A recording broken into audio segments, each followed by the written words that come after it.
In 2009 werd Ruud aanzetten, maar de tarierings voor een nieuwe C-verkeerscentrale in de Zeeverskwallen op Skilge. Radar- en camerasystemen moeten voor de eigen van de verkeersleiders in plak komen. In november 2009 zou de centrale opleveren worden, maar het slag het net.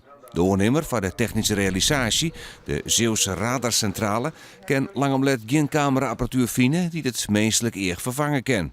Keer op keer wordt daarom de opleveringsdatum uitsteld. En nu gaat het dus heel dol een streek terug. Ik had het vanaf het begin zei van jongens, sorry nou dat het altijd te komen, maar dat het gewoon 100% goed is en dus daarmee veilig is.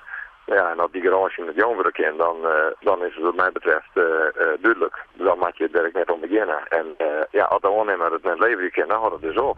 Voor het hele project weer 14 miljoen euro uitlutsen. Nevens Aatsma is veiligheidslikwoos wichtiger als geld.